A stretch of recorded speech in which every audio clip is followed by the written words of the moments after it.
Сайн уу? Эрүүл Монгол подкастын санаачлагч хүний хэмж уран цэцэг мэдчилж байна. Өнгөрсөн 6 дугаар дугаараараа nutrition fact буюу хүнсний бүтээгдэхүүний тэжээллэг чанарыг хэрхэн тайлбарлах вэ гэдэг талаар та бүхэндээ зөвлөгөө өгсөн байна. Тэгэхээр энэхүү видеон дээр та бүхэндээ энэхүү дугаартай холбогдуулаад илүү дэлгэрэнгүй мэдээллийг хүргэхэд бэлдсэн байна. Та бүхэндээ хүнсний бүтээгдэхүүний тэжээллэг чанар буюу nutrition fact-ийг тайлбарлахын ач холбогдол nutrition fact-ийг хэрхэн тайлбарлах вэ? За мөн дээрээс нь nutrition fact-ийг тайлбарласнараа бид нар ямар өвчнүүдээс урьдчилан сэргийлэх боломжтой гэдэг талаар зөвлөгөө өгнө. За тэгэхээр хүнсний бүтээгдэхүүний тэжээллэг чанар буюу nutrition fact гэдэг нь тухайн хүнсний бүтээгдэхүүн агуулгадж буй ураг, өгдөөс, нүрсэс, за мөн дээрээс нь илчлэг нэмэгдээд амин дэм эрдэс бодисын агуулмжийг бичсэн одоо ийм хүснэгт байдаг шүү дээ. Тэрийг үндсэндээ nutrition fact буюу тэжээллэг чанарын хүснэгт гэж нэрлэдэг байна. Тэгэхээр энэхүү тэжээллэг чанарын хүснэгтийг маань тэр болгоо манай монголчууд бараг ашигладаггүй юм шиг санагддаг. Яагаад вэ гэхээр тухайн ихэнх Монголд орж ирж байгаа импортлогдож байгаа хүнсний бүтээгдэхүүнүүд маань гаднаас байгаа тийм. Тэгэхээр энэхүү хүнсний бүтээгдэхүүнүүд маань маш олон хил дээр байдаг. За ажиглаад хахад Монголд ерөнхийдөө герман, англи, орос ийм хүнсний бүтээгдэхүүнүүдийн nutrition fact буюу мөн дээрээс нь тайлбарууд илүү их байдаг юм шиг санагддаг. Тэгэхээр энэхүү гурван хил дээр та бүхэнд хэрхэн энэ nutrition fact-уудыг тайлбарлах вэ гэдэг талаар тайлбарлаж өгөх болно. Тэгэхээр энэ хүнсний бүтээгдэхүүний nutrition fact гэдэг маань яг энэ тухайн хүнсний бүтээгдэхүүнд агуулгадж байгаа шимт бодисуудын хэмжээ гэсэн тийм. Тэгэхээр хоногт хүн ерөнхий шимт бодисуудыг ямар хэмжээгээр авах ёстой вэ гэдгийг нь бас хэлж өгнө. За тэгээд энэ хүнсний бүтээгдэхүүнүүдэд маань агуулгадж байгаа шимт бодисууд маань ихтгэн бол мэдээж муу, багах юм бол бас мэдээж муу. Альва зүйл ерөнхийдөө тун таарч ирэл айгу гоё гэдэг. Тэгэхээр хүнсний бүтээгдэхүүнүүдийн энэ nutrition fact-ыг тайлбарласнаар та хоногт авж байгаа илчилгээ тооцоод үзэх, за мөн дээрээс нь шимт бодисуудаа хэрхэн авж байгаа талаараа тооцоод үзэх боломжтой. Тэгээд яг энэ шимт бодисуудаа бид нэр үнэхээр авч чадахгүй тийм ингээд ийм дутагдaltaй явах юм бол мэдээж амин дэмийн дутагдал, эрс бодисын дутагдал гэдэг бол маш илэрхий ийм эмгэлзэн шинж тэмдэг зовиорууд өгөөд эхэлдэг. За яг уураг өөхтөөс нүрсэс идрээ авч чадахгүй ингээд дутагдaltaй явах юм бол аюус их тамирдаж ядарч солиддаг байгаа. Тэгээд мөн хэтрүүлж хэрэглээд ах юм бол мэдээж тархалт үүснэндээ. Тэгэхээр турах гэж байгаа мөн фитнес хийж байгаа залуучууд маань энэ хөө видеог үзээд nutrition fact-а бас тооцоолж сураарай гэж зөвлөмөр байна. Тэгэхээр nutrition fact маань юу яардаг вэ гэхээр хамгийн эхлээд биднэрт юу хардаг вэ гэхээр илчлэгээ хардаг, хоёрдугаарт өөх тосоо хардаг, гуравдугаарт тухайн бүтээгдэхүүн агуулгадж байгаа нүрсэс нэмжээ, дөрөвдүгээрт уургийн хэмжээ, тавдугаарт давсны хэмжээ. За дээрэс нь хэрвээ нэмэлтээр тухайн хүнсний бүтээгдэхүүн эрс бодис болон амин дэм агуулгдсан байх юм бол эрс бодис амин дэмүүдийн хэмжээ бас бичигдэж өгсөн байдаг. Тэгэхээр энэ Монголын сайн актив тарган дээр та бүхэндээ тайлбарлаж өгье. Энэ сайн актив тараг маань монголоор тайлбар бичигдсэн байгаа учраас ойлгоход маш тодорхой ойлгомжтой байдаг.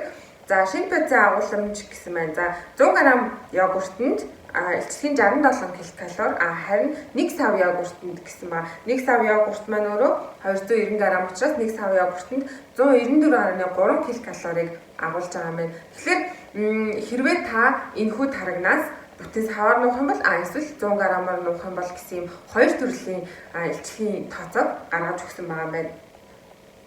Дараагийн бидний мэдчих ёстой зүйл юу гэх юм бол хүний өөрийнх нь хоногт авах илчлэгийн хэмжээ байдаг. Тэгэхээр ерөнхийдөө 70 кг дээр нас биед хүрсэн 165 см өндөртэй хүмүүс маань 2000 орчим ккал. Гэхдээ таны тухайн өдөрт хийж байгаа оюуны ачаалал автгүй эсвэл биеийн хүчний ачаалал автгүй гэдгээс хамаарат хүн ер нь дунджаар ихэвчлэн 2000-аас 2500 ккал илчлэгийг авах шаардлагатай байдаг. Тэгэхээр үүнээсээ багтуулж болохгүй мөн ихтүүлж байгаа. Гэхдээ та фитнест ч юм уу эсвэл турхыг хүсэж байгаа хүмүүс идэр байх юм бол нөгөө бинжингийн өөх тос те булчингийн масс зэргийг үүсдэг танита гэдэг аппаратын дээр зогсож үзээд энэ хүү хоногт авах илчлэгийн хэмжээг бас тооцоолоод үзэх боломжтой байдаг.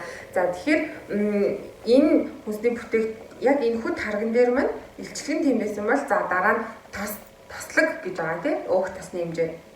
Тэгэхээр ихэнх хүнсний бүтээгдэхүүнүүд дээр saturated fat буюу хансан өөх тосны хэмжээг заагаад үүн дээрээс нь нийт өөх тос За давхар транс тосны хэмжээг зааж өгсөн байдаг. Ихэвчлэн транс тосыг бид нэр хүнсэндээ хэрэглэхээс татгалзах хэрэгтэй. Тэгэхээр trans fat TIG гэсэн хүнсний бүтээгдэхүүнийг сонгох нь танд илүү ач эрүүл мэндэд ч илүү ач тустай шүү гэдгийг сануул байна. За saturated fat гэж яг юу юм бэ гэхээр saturated fat гэдэг маань амьтны гаралтай хансан өөх тосны хүчлийг хэлж байгаа. Тэгэхээр өөх тосны үндсэнд нь хансан болон ханаагүй өөх тосны хүчил гэж хоёр ангилдаг. Тэгэхээр хансан өөх тос маань амьтны гаралтай, ханаагүй өөх тос маань ургамлын гаралтай байдаг. Тийм учраас бид нэр хөвчлэн ханаагүй өөх тосыг хүнсний бүтээгдэхүүнээрээ дамжуулж авч явах шаардлагатай. Хансан өөх тосны хэмжээ гэхдээ яг хэд хорж болохгүй. За тийм учраас энэ дээр saturated fat-ийг зааж өгсөн байна. Хансан өөх тосны хэмжээ 100 г йогурт уух юм бол 1.9 грамыг авч чадах нэ гэж зааж өгсөн байна. За ерөнхийдөө хоногт хүний өөх тосны хэмжээ ямар гэдэг вэ гэхээр тухайн өдөрт авч байгаа илчлэлийнхаа 20% ихгүй байх хэрэгтэй гэж зааж өгсөн байдаг. Тэгэхээр би хоногт 2000 ккал илчлэг авах хэрэгтэй бол үүний 20% буюу 400 ккал би дангаан өөх тосноос авах хэрэгтэй. Тэгэхээр 400 ккал гэдэг маань хэдэн грамм өөх тос юм бэ гэхээр 1 грамм өөх тос нь 9 ккал агуулгадчихийдэг. Тэгэхээр 400 ккал өстэй байгаа би ерөнхийдөө ойролцоогоор 44 орчим грамм өөх тосыг хоногт авах хэрэгтэй гэсэн. Тэгэхээр эннээсээ би нийт өөх тосны хэмжээ маань 100 граммда 1.5 гэж байгаа байхгүй нийт өөх тосны хэмжээ. Тэгэхээр 44-ийнхаа 1.5-ыг би энэ 100 грамм сайн актив таргийг ууснаар авах боломжтой байна. Тэгэхээр би хэрвээ нэг бүтэн сав таргийг уух юм бол 435 4 граммыг авчна гэсэн. Тэгэхээр би 40 граммаа өөр хоол хүнснээс авах боломжтой гэсэн. За дараагийн зүйл маань юу вэ гэхээр нүүрс ус.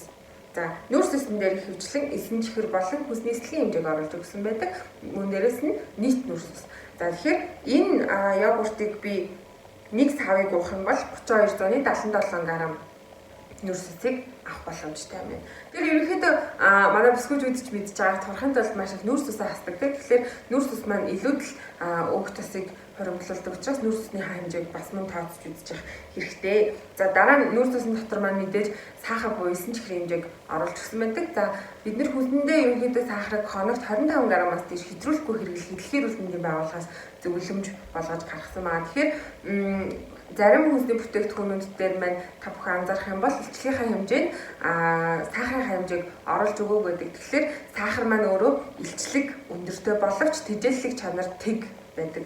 Тэжээллэг чанар үндсэндээ байхгүй ямар ч хүний биед ач холбогдолгүй гэж ойлгож болно. Нэмэлт сахарын хувьд бол тэгэхээр сахарын бас дотор нь хоёр ангилаад байгаа байгалийн гаралтай сахар болон нэмэлт сахар гэж ангилж байгаа. Тэгэхээр байгалийн гаралтай сахарыг бид нэр зүгийн баал те жимс мөн дээрээс нь сүнс бүтээгдэхүүнүүдээс авах боломжтой байдаг. Яг гэвэл дотор нь фруктоз, лактоз агуулгадчихдаг учраас эннээс мөн сахарын хэмжээг нөхөх боломжтой гэж ойлгож байна. Тэгэхээр бид нар нэмэлт сахар гэж нэрлэдэг. Нэмэлт сахарыг хүнсний бүтээгдэхүүнд аль болох бага хэрэглэх хэрэгтэй.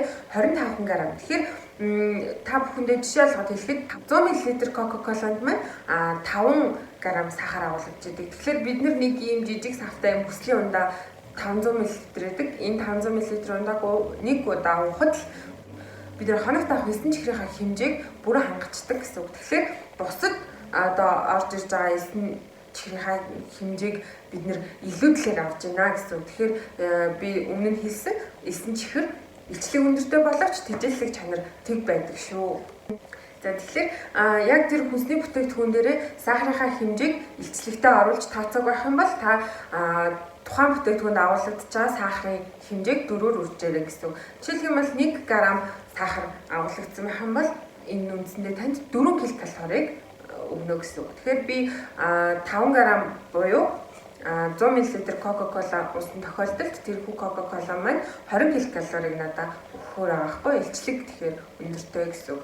За энэхүү сайн актив тарган дээр маань элсэн чихэр нэг ийм савыг уух юм бол 11.9 грамыг авч чадчихна. Тэгэхээр бид нэр бараг хоногт авах сахарын хэмжээг нэг иймхэн тараг уухад л үндсэндээ одоо 70-80% авчих боломжтой байдаг юм биш үү. Тэгэхээр та бүхэн хүүхдүүдэд авч өгж байгаа чихэр те хүүхдүүдэд авч өгж байгаа чипс зэрэг тэгээ мөн дээрээс нь зайрмаг хүүхдүүдтэй авч өгч байгаа бүх хүнсний бүтээгдэхүүн дээр сахарын хэмжээг маш сайн харж авах хэрэгтэй. Сахар ерөнхийдөө илчлэг өндөртэй тэжээлэг чанар тэг гэдгийг би танд дахин сануулж хэлмээр байна. За тэгэхээр гадуур зарагдж байгаа no sugar added буюу сахар агуулгаагүй хүнсний бүтээгдэхүүнүүд маань сахарыг одоо тухайн хүнсний бүтээгдэхүүнд агуулгадж байгаа сахарын хэмжээ тэг 1.5 граммаас бага байгаа тохиолдолд сахаргүй буюу no sugar added гэж ойлгож болно. Тэгэхээр яг одоо миний энд харж байгаа Ocofi natural буюу энэ дээр sugar free гэсэн бичгтээ энэ ундаа маань sugar тэг гэж заасан байгаа. Тэгээд мөн ямар ч илчлэг байхгүй гэж яг энэ хүнсний бүтээгдэхүүн дээр зааж өгсөн байгаа. Тэгэхээр иймэрхүү хүнсний бүтээгдэхүүнүүдийг хүүхдүүдэд илүүдэлэх үү хэрэглэж өөрсдөө ч гэсэн яг ийм сахар багтай, илчлэг багтай хүнсний бүтээгдэхүүнүүдийг хэрэглэж явах хэрэгтэй шүү гэж зөвлөмөр байна. Сахарын хэмжээгээ бид нэр багасгаж чадсанаар дэлхийд даяар одоо тахал болоод чимээгүй тахал гэж нэрлэгдээд байгаа чихрийн шижээ өвчнөөс урдчлал сэргийлэх боломжтой, мөн дээрээс нь аливаа зүрх судасны өвчнүүдээс урдчлал сэргийлэх боломжтой байдаг шүү гэж. За дараагийн маань бид нар дээр харагддаг зүйл маань юу вэ гэхлээр мэдээж хүнсний эслэг. Хүнсний эслэгийн хувьд одоо сүүлийн үед маш их яригддаг болсон тийм эслэг ихтэй хүнсний бүтээгдэхүүн хэрэглээрэй гэж маш их зөвлөдөг болсон. Тэгэхээр хүнсний эслэг одоо ямар ач холбогдолтой юм гэхээр бидний бие махбодод буюу тэр хоол боловсруулах зам тэр дундаа бүдүүн эзэнд маш их хэмжээний микробиотууд буюу пробиотик амьдарч идэг. Тэгэхээр энэхүү микробиотуудыг бид нэр тэжээхийн тулд хүнсний эслэгээр маш баялаг хүнсний бүтээгдэхүүнүүдийг хэрэглэж явах хэрэгтэй. Тэгэхээр энэ микробиотууд маань бидний бие махбодод маш их ач холбогдолтой байдаг гэдгийг сүүлийн үед судалгаагаар аягүй батлагдаад байгаа. Юу вэ гэхээр хүнсний эслэгийг их хэмжээгээр хэрэглэх юм бол мэдээж бид нар микробиотуудаа тэжээж чадах юм байна. Микробиотуудаа их хэмжээгээр бид нар тэжээх юм бол дархлааны тогтолцоонд маш сайнаар нөлөөлдөг, дархлаа зөвшөөрүүлдэг гэж ойлгож байна. За дээрэс нь энэхүү микробиотууд маань хөвлөгээр тураах ч юм уу те өөгш дах юм одоо хөвлөгээр тураах юм тураад гэдэг нь бас батлагдаад байгаа. Тэгэхээр микробиотууд бидний бие махбодод маш чухал үүрэгтэй учраас хүнсний эслэгийг бид нэр заавал давхар авч явах хэрэгтэй гэсэн. Тэгэхээр хүнсний эслэгийн хэмжээ хоногт хэрэглэх хүний хүнсний эслэгийн хэмжээ 25 г байдаг. Тэгэхээр бид нар эслэг ихтэй хүнсний бүтээгдэхүүнүүд хэрэглээд 25 хүртэлх хоногт авах 25 г хүнсний эслэгийг авч чадах юм бол бид нар бас хоол боловсруулах замыг эргэтэн тогтолцооны өвчнүүдээс сэргийлэх боломжтой. Мөн дээрээс нь хүүхдүүдийнхээ дархлааг өөрсдийнхөө дархлааг маш сайн дэмжиж байх боломжтой гэж ойлгож байна. За дараагийн бидний nutrition facts дээр зааж өгсөн зүйл маань давс байдаг. Тэгэхээр давсны хэмжээ бол маш чухал. Давсыг бид нэр хүнсний бүтээгдэхүүн дээр зохистой хэмжээгээр хэрэглэж чадах юм бол маш олон өвчнөөс урьдчилан сэргийлэх боломжтой. Тэгэхээр Дэлхийн эрүүл мэндийн байгууллагаас хоногт хэрэглэх давсны хэмжээг 5 г гэж зааж өгсөн байдаг. Тэгэхээр судалгаагаар манай монголчуудын давсны хэрэглээ дунджаар 11 г буюу 1 дахин их байдаг. Гэтэл бас нөгөө бүсчлэлээр нь хуваад үзэх юм бол өмнөх подкаст дээр би зүрх судасны хэмжээ зөвлөгөө авъя сэдв дээр ярьж байхад Баруун аймгийн хүмүүс маань 17.5 Зүүн аймгийн хүмүүс маань 7.5-ыг хэрэглэдэг гэсэн юм судалгаа гарсан. Тэгэхээр манай монголчуудын дунд давсны хэрэглээг хэтрүүлж хэрэглэх тохиолдол байнга байж байгаа. Ийм учраас давсныхаа хэрэглээг хянахын тулд худалдаж авч байгаа хүнсний бүтээгдэхүүн дээр хэдэн граммын давс орсон байгаа вэ гэдгийг хянах боломжтой. Тэгэхээр хоногт авах давсны хэмжээ 5 г юм бол тухайн хүнсний бүтээгдэхүүнүүдээс авж байгаа давсаа мөн хоолтонд орж байгаа давсныхаа хэмжээг тооцоод үзчих боломжтой гэсэн. Давсыг ерөнхийдөө бид нэр хоол хүнснээсээ давсыг бид нэр ерөнхийдөө хүнсэнд хэрэглэхдээ багасгасны ач холбогдол юу гэхээр зүрх судасны маш олон өвчнөөс бид нэр урьдчилан сэргийлэх боломжтой. Мөн дээрээс нь хоол боловсруулах системийн өвчнүүд мөн альва хавдруудаас бас урьдчилан сэргийлэх боломжтой гэдг нь харагдаад байгаа.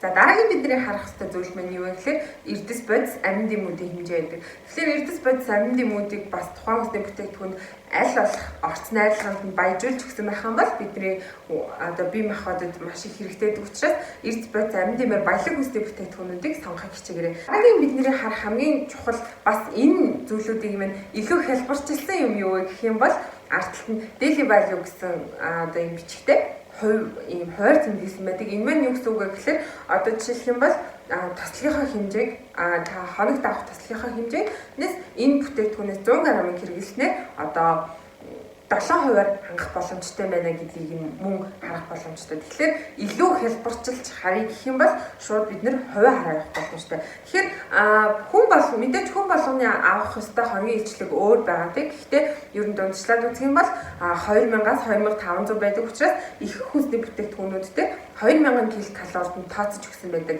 Тэгэхээр та 2000 ккал хүнсний 2000 ккал илчлэг авах ёстойгоос энэ.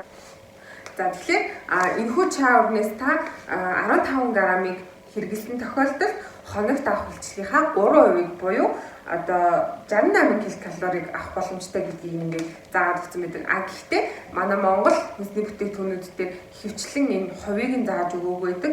Жишээлбэл бол миний ярьсан энэ чауртай сайн актив тарган дээр маань яг энэ хоногт авах илчлэгийн хувийг зааж өгөөгүй. Тэгэхээр яг ингээд тоогоор нь хараад бодно гэсэн. Гэтэл яг энэ Германы чаурн дээр ардталт нь ингээд хувийг илүү дэлгэрэнгүй бичээд өгсөн байгаа. Тийм учраас энэ яг хувийг бид нэр хараад хоногт авах илчлэгийнхаа хэдэн хувийг авч уу, хоногт авах тэжээ шинэ байцуудынхаа хэдэн хувийг авч уу гэдгээ хараад авах боломжтой шүү гэж зөвлөмөрөө. Тэгэхээр дараагийн бидний харах одоо хоногт авах илчлэгийн маань хэмжээг илүү хялбарчилж өгдөг зүйл маань юу гэхээр яг энэ ихэвчлэн Германы хүнсний бүтээгдэхүүн дээр ажиглагддаг энэ хүнсний бүтээгдэхүүний доор байгаа энэхүү тэмдэглэлийн дээрээс бид нэ харах боломжтой. За энэхүү тэмдэглэл маань юу гэсэн байгаа вэ гэхээр хэрвээ та энэ чаурнаас 15 грамыг хэрэглэх юм бол 68 ккал болно. 68 ккал нь таны хоногт авах илчлэгийн 3%-ийг хангаж өгнө гэж ингээд бичсэн байгаа. Тэгэхээр зөвхөн илчлэг харахыг хүсэж байгаа хүмүүс байх юм бол яг энэ тэмдэглэлийг хараа явчих илүү хялбар боломжтой гэсэн үг. Гэхдээ эргүүлж хараад та бүхэн шимт байцуудаа хараад дээрээс нь сахар давсныхаа хэмжээг хянж явах боломжтой шүү. За энэ үрээд энэхүү дугаараа өндөрлөе. Эрүүл Монгол подкаст гэдэг Facebook дээр search хийх юм бол манай Facebook page гарч ирнэ. Үүнээс та манай подкастуудыг сонсох боломжтой. Мөн дээрээс нь M+, Anchor, SoundCloud, iTunes гэсэн аппликейшнүүдээс сонсох боломжтой шүү. За тэгэхээр YouTube сувгийн минь subscribe хийгээ бити мартаарай. Тэгэхээр хажууд нь гарч байгаа хонхон дээр дарах юм бол танд манай видеонууд цагаалжлгүй хүрэх боломжтой шүү. За тэгээд анхаарлаа хандуулсанд баярлалаа. Дараагийн дугаараар уулзлаа. Баяртай.